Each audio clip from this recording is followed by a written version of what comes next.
Zanardi in front of our leader.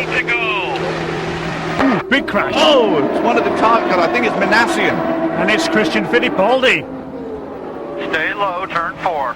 Christian. Is that the battle? Is that Junqueira as well? No. No, that's Minassian. Yes, it is. Oh, wow. Because Christian Fittipaldi was battling with the other target car of Bruno Junqueira. But I think Christian Fittipaldi there is not very, he's clearly not very impressed. I think he feels that Minassian is responsible for that wreck. We'll see if we can get a replay and find out what happened. But not happy with the rookie. Here you see him telling him to get out of the car.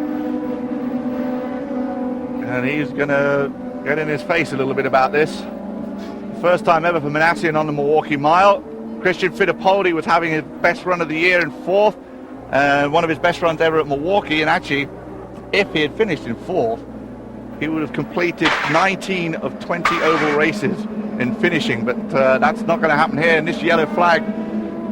We may see some dashes for fuel here in this situation, although 19 laps remaining.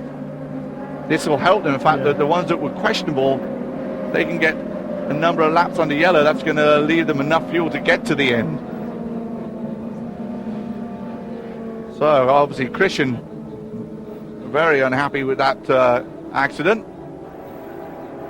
And again, this is turn 3 and turn 4 where they had the trap speeds and 193 miles an hour as you approach that area.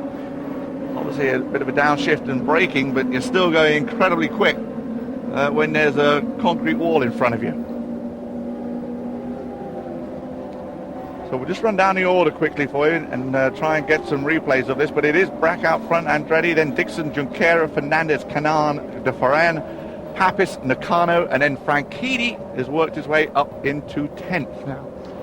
Here's a replay, Jeremy.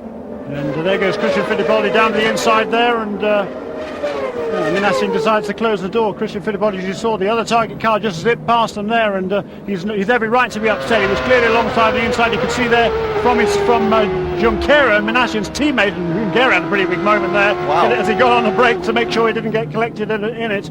And Fittipaldi, I think, every right to be upset. He was clearly faster going into the turn, and Minassian decided to race him. Minassian's a lap down. He was running very well, actually, in 11th place, so he was in the points.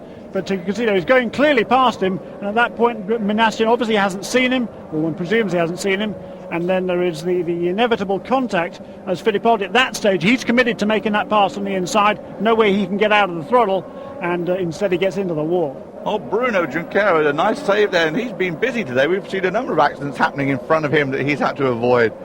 Here it is again, and watch Bruno, what he has to do to avoid any kind of involvement in this incident.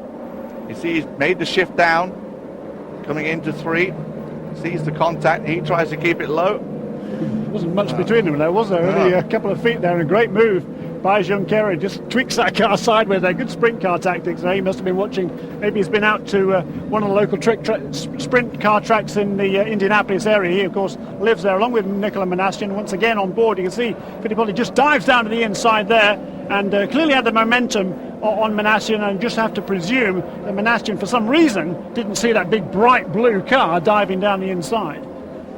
They get Nicholas out. You see, as is mandatory, he is wearing a Hans device too.